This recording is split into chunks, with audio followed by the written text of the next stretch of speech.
বন্ধুরা, আমরা এই ভিডিওতে দেখাতে চলেছি কীভাবে বাংলা এবং ইংরেজি একসাথে আপনারা শর্টকাট কী ব্যবহার করবেন। চলুন দেখা যাক। এমএস ওয়ার্ডে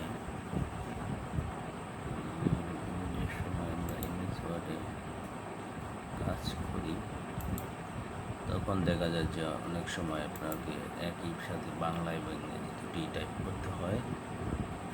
তো এটা করতে গেলে অনেক সময় অনেক বেশি ফন্ট চেঞ্জ করতে হয়। তাই আমরা আজকের ভিডিওতে এটা ক্লিয়ারলি দেখাবো যে কীভাবে বাংলা এবং ইংরেজি ফন্ট চেঞ্জ করে। তো প্রথমে কথা বলা শুরু না বলে চলে যাই, ফাইল ক্লিক করবো। ফাইলে ক্লিক করার পরে আমরা অপশনে ক্লিক করবো। দেখুন এই যে অপশনে ক্লিক করলাম।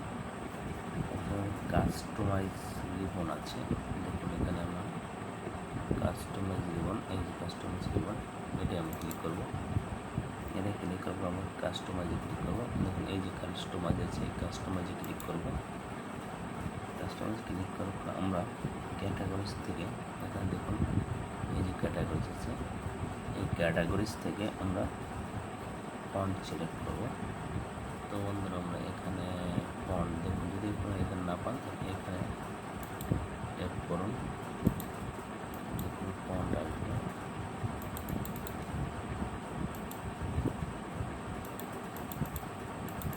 এখানে স্ক্রল করতে থাকুন, স্ক্রল করলে এই যে ফন্ট হয়ে গেছে না, ফন্ট সিলেক্ট করবো। এরপরে আমরা ডান পাশ থেকে এখান থেকে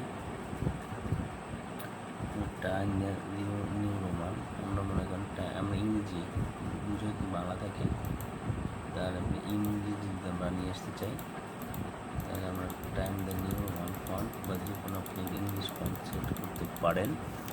তো আমরা টাইম দ্য নিউ রোমান, আর যদি বাংলা লেখা তাহলে শুধু নিয়ম যে আপনি যে কোনো একটা সিলেক্ট করতে পারবেন। দেখুন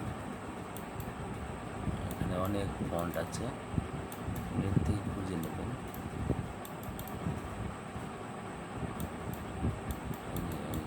শুধু নিয়মজি বাংলার জন্য এবং ইংলিশের জন্য আমরা দুইটা যেটা time the new Roman.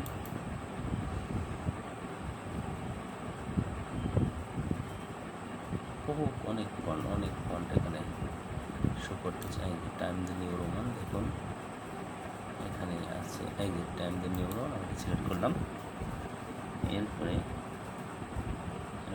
Current কি, এখানে দেখুন এই যে কারেন্ট কি আছে, এই অপশনে আপনি লিখবেন, যে কোনো একটা কিছু লিখবেন, কন্ট্রোল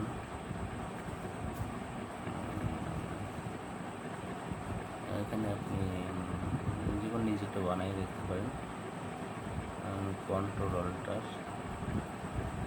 তারপরে দিলেন, কন্ট্রোলটা দিলেন, এখানে আপনি এটা লিখবেন কন্ট্রোলটা দিয়ে আপনি এখানে এই যে এই অ্যাসাইনে ক্লিক করলেই, অ্যাসাইন ক্লিক করার পর আপনি এই ওকেতে ক্লিক করবেন, তাহলে দেখুন যে এটা ইংলিশ হয়ে যাবে। এরপরে এটা আপনি যখন বাংলা লিখতেছেন তখন আপনি ইংলিশ লিখতে পারবেন। আবার যদি মনে করেন যে বাংলা নেবেন তাহলে সুতুনি এমজে ওর জন্য একটা ফন্ট, আলাদা ফন্ট তৈরি করে নেবেন। তো আপনারা দুটো ফন্টই তৈরি করে নেবেন আলাদা আলাদা, তবে খেয়াল রাখবেন এই যে সুতুনি এমজে আপনি এটা সিলেক্ট করে এখানে ফন্ট দেবেন। কন্ট্রোল অল্টার বি আছে, এটা তো সে তো আপনার আর একটা টি দিয়ে দেবেন বা এন দিয়ে দেবেন, যে কোনো একটা করে নেবেন। আমি খেয়াল রাখবেন যেন আপনাদের যেটা মেইন আপনাদের কিবোর্ডের যে কোনো কি যে শর্টকাট সেটাই ক্ষতি না হয়, এই জন্য আপনারা নিজেদের মতো করে একটা সিলেক্ট করে নেবেন। তো বন্ধুরা এইটা সিলেক্ট হয়ে গেলে আপনারা ওই এমএস ওয়ার্ডে যখন লিখতে যাবেন এখানে, তখন এখানে আপনি একই সাথে বাংলা এবং দুটি লিখবেন কীভাবে। তো যখন ওই ফন্টে আপনি ক্লিক করবেন, যখন বাংলা এখানে লিখবেন তখন ওই ফন্টে ক্লিক করবেন, এইখানে যেটা আপনি সিলেক্ট করেন সেই ফন্টে। তো আমি এটা ফন্টে এখন দেখালাম না, যেহেতু আমার এগুলো সিলেক্ট করা আছে।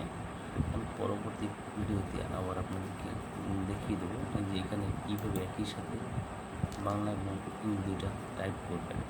তো আমি এবারে শুধু দেখালাম যে একেবারে এটা আপনি কীভাবে সেট করবেন, সেট করে নেবেন শুধু সেটাই দেখাইলাম। ধন্যবাদ বন্ধুরা, পরবর্তী ভিডিও